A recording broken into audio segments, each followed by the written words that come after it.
The Dark Surgeon is a rogue that heals with its finishing moves and instant cast greater heals. Become an unkillable mobile assassin with this insanely fun legendary enchant.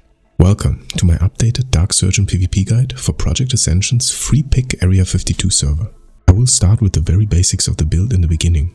If you are interested in an in-depth study of the Dark Surgeon, then stick around, as I will be sharing all the ins and outs of my favorite rogue legendary enchant, which has catapulted me into the top 10 1v1 arena rankings multiple times. Click the link in the description below for my full build with all talents and random enchants. This is my gear. For your daggers, put deadly poison on the main hand and instant poison on the offhand.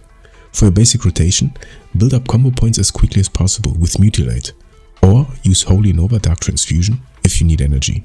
Finish your enemies with Envenom for high damage, Kidney Shot when you want to stun your target, and use Dispatch deliberately to grant a stack of trauma care without using up your combo points.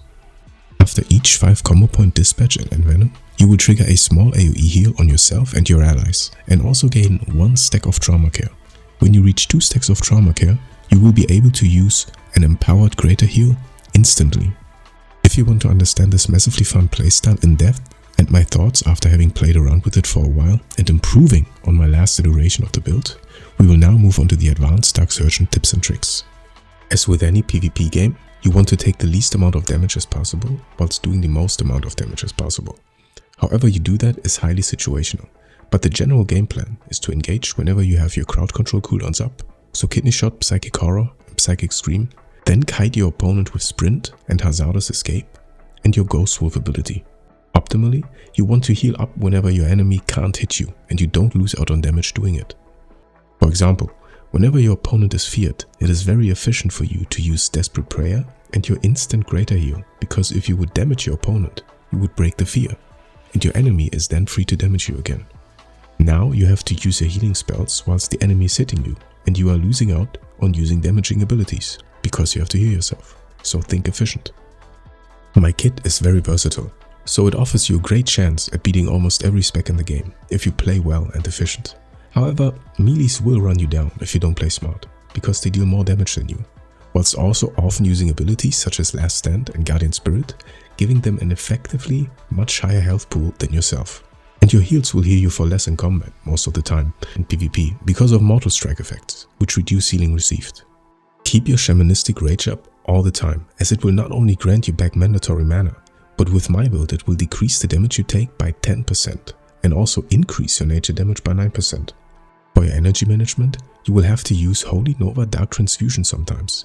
Do that after you have just spent your combo points on a finishing move, or when you have 3 to 4 combo points after one Mutilate. This will not only get you to 5 CP with the Honor Among Thieves talent, heal you for a small amount, but more importantly, grant you 10 energy and will allow you to continue hammering finishing moves into your enemies without having to stop at all. If you use your Holy Nova in this way, you will not run out of energy at all. Desperate Prayer removes any healing reduction effects, so using it first whenever you require healing will ensure you heal yourself for the highest amount possible. Use Renew on yourself whenever you can't use a melee ability, are moving and are going to engage a combat scenario soon, as this will just add to more healing without sacrificing damage. Use Holy Nova Dark Transfusion to unstealth nearby stalkers. Using Holy Nova Dark Transfusion will grant you a combo point whenever an enemy is within 30 yards. So you can even use it to heal yourself and grant a combo point whenever your opponent is not in your line of sight. Your Killing Spree can be used to immune incoming crowd controls. Move with your opponent whilst being rooted. Cancel your enemy's spellcasts by teleporting behind them. And all of that whilst doing damage. Also, its cooldown gets reduced by your offhand attacks. The damage done by your Hazardous Escape Epic Random Enchant adds up a lot. However, don't make the mistake of using it carelessly in your damage rotation. With the improved Sprint talent, it will be a necessary tool to either chase down your opponents and not be harmed by root and slow effects as much, or to kite and run away when you are in need of healing and stabilizing your own health bar. Deterrence can be used to remove stun effects on you, but can also be used preemptively to make yourself immune to any incoming crowd control, except disarms like Psychic Horror. If your Berserker Rage is on cooldown and the enemy is casting Repentance, you can use it and make yourself immune to it, putting the Repentance on cooldown and allowing you to keep on damaging your opponent.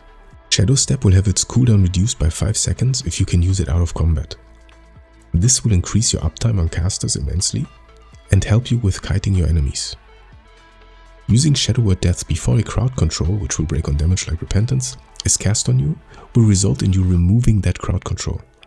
This will get you out of Repentances, Blinds, Ring of Frost, Scatter Shots, and much more. These are all the macros I use for this build. The cancel macro is used to remove deterrence so that I can continue attacking if I only used it to remove a stun or immune an incoming CC. Focus macros allow you to control more than just one target. They shine in Battlegrounds and 2v2 and 3v3 arena, but even for 1v1 arenas, they are useful whenever you are facing someone with a pet. The Greater Heal macro allows you to heal yourself by default, or your party raid members when you mouse over them in your party frames. As Heroic Strike is free damage, I use it with the Mutilate and Envenom macro, as these are the buttons you will be using the most. For an advanced Weak Auras guide on how to set up the various alerts that I use in my videos, check out my Weak Auras guide. For this build, the most important one is to keep track of your trauma care stacks, so you know when you can cast greater heals instantly. I shared the Weak Aura in the description. Just paste the code and then import it in your Weak Auras UI. Let's put what you've learned to the test in an arena match versus the current rank 7 on the Area 52 1v1 ladder with a 90% win rate, Shadow QZ.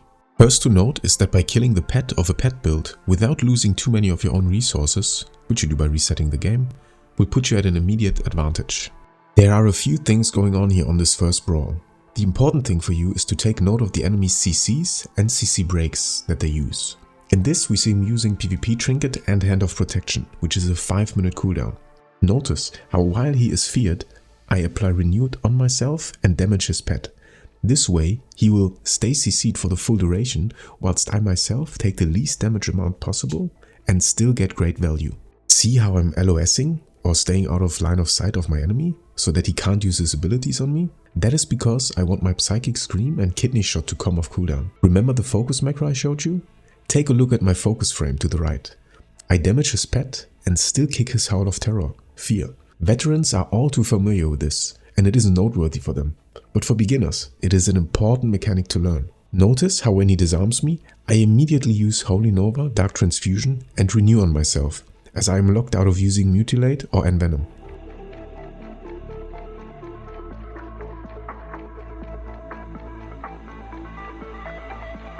He uses Ice Block, which is another 5-minute cooldown, and gets to build up pressure. If I would reset the game now, then I would have removed 2 big cooldowns out of his toolkit. That is to say, if we repeat what has happened exactly as before, but without him able to use Hand of Protection and Ice Block, who do you think would win? With this 6-second fear, he is able to resummon his pet, but as you've understood now, if I'm able to reset the game and recover my health, my resources will come out on top, as he has lost 2 big cooldowns. So I use a Kidney Shot and run away, as to attempt to reset the game. Take a look at my action bar. All of my major cooldowns will come up shortly, except for the PvP Trinket. So if I engage in about 30 seconds, I will probably win, because I will have all of my cooldowns for the emerging fight, whilst his Ice Block and Hand of Protection are still on cooldown.